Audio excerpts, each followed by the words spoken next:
Up until now, we've been working with right triangle trigonometry, which means we're working with triangles that have a 90-degree angle. Now let's look at triangles where one of the angles is not 90 degrees. A whole bunch of things break. The Pythagorean theorem is only for right triangles. Sine, cosine, and tangent, how we define sine as involving the hypotenuse, cosine involving the hypotenuse, all of those trig functions don't work. And related to that, finding inverses of sine, cosine, and tangent also don't work. Cosecant, secant, and cotangent also don't work. All of these things are broken, or rather are only applicable to 90-degree triangles, to right triangles. What does stay the same? Well, the sum of the angles in a triangle is 180 degrees. That's about it. So we're going to pick up some new tools to work with triangles that don't have a 90-degree angle. The two new tools are the law of sines and the law of cosines. In this video, we're going to start talking about the law of sines. Here it is. For a triangle with sides lowercase a, b, and c, and opposite angles capital A, B, and C, respectively, we can say that the ratio of the sine of one angle divided by that side length is the same as the ratio of the sine of another angle divided by that side length. And I know it might look a little confusing with the three equal sides in here, but it's just meaning that the sine of an angle divided by that opposite side length, that ratio equals the sine of any other angle divided by the corresponding opposite side length. Sometimes we see the law of sines written as reciprocal. It means the same thing because we're just looking at the ratio. So we may see this as side length A divided by the sine of angle A equals side length B divided by the sine of angle B, and so on. Law of sines is useful when you know mostly angles. We still need to know three pieces of information in order to solve the rest of it, and one of those pieces of information has to be a side length. Law of sines works for all triangles, right or not. I will caution the law of sines possibly ends up with impossible triangles or no triangles, and we're going to talk about those ambiguous cases later. But first, let's do a problem. We have a triangle.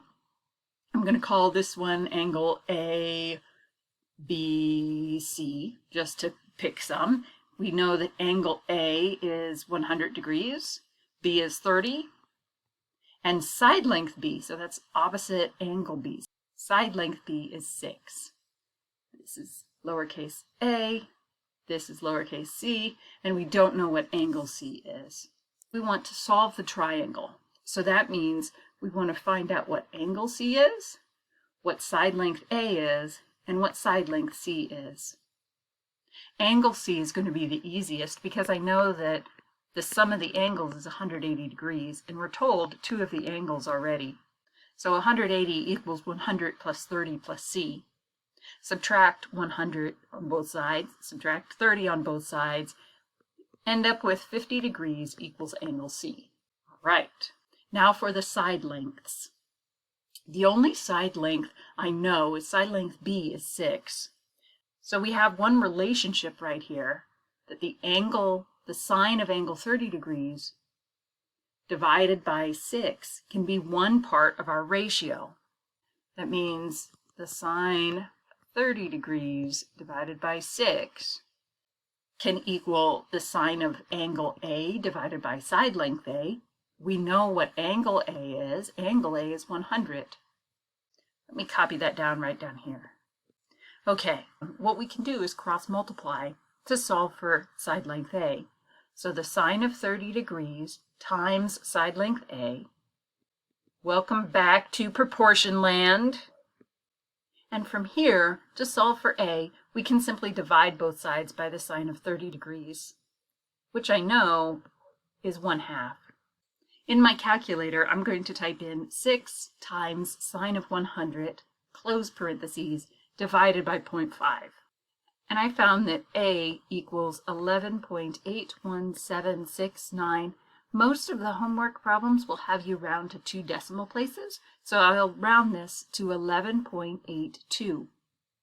At this point, when we have known 2 side lengths in the past, we've just hopped over and used Pythagorean theorem, but we can't do that here. This is not a right triangle. So instead, we're going to use the law of sines again to find side length C.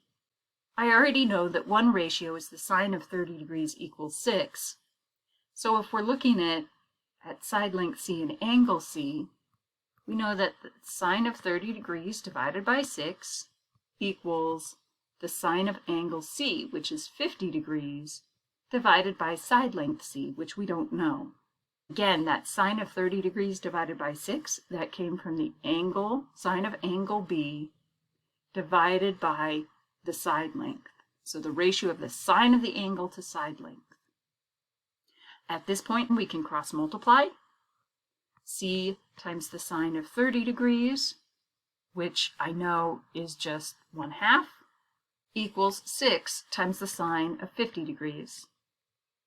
Divide both sides by 0.5. I found that side length C is 9.1925, so I'm going to round that again to the nearest hundredth, 9.19.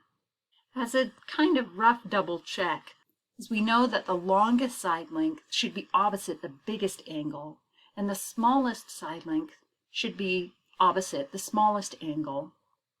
The biggest angle in this case is A at 100 degrees, and the biggest side length is A at 11.82. The smallest is angle B at 30 degrees, and that side length is also the smallest at 6. Looks like we've done the problem right. Thank you.